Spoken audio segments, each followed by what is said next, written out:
প্রাপ্ত অর্থনীতির বাংলাদেশকে গড়ে তোলার জন্য গণতন্ত্রকে প্রাতিষ্ঠানিক রূপ দেওয়ার জন্য আমরা আজকে এখানে শপথ নিয়েছি এবং এই শপথের মধ্য দিয়ে বাংলাদেশ জাতীয়তাবাদী দল ও সমস্ত অঙ্গ সংগঠন বাংলাদেশে শহীদ জিয়ার যে আদর্শ সেই আদর্শকে এখানে বাস্তবায়িত করবে এই শপথ আমরা আজকে এখানে নিয়েছি। নির্বাচন কমিশনের কিছু কর্মকাণ্ডের বিতর্ক তৈরি হচ্ছে। আমরা নাগরিকত্ব ইস্যুতে অনেকের মনোনয়ন বাতিল হচ্ছে, পোস্টাল ব্যালট নিয়ে বিতর্ক হচ্ছে, আপনাদের অবস্থানটা কি?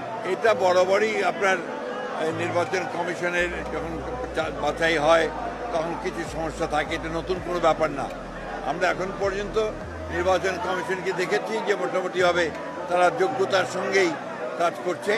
আমাদের যে সমস্যাগুলো একটা আমরা মনে করেছি সেগুলো আমরা গতকাল তার সামনে তুলে ধরেছি এবং আমরা বিশ্বাস করি যে নির্বাচন কমিশন যোগ্যতার সঙ্গেই এই নির্বাচন পরিচালনা করতে।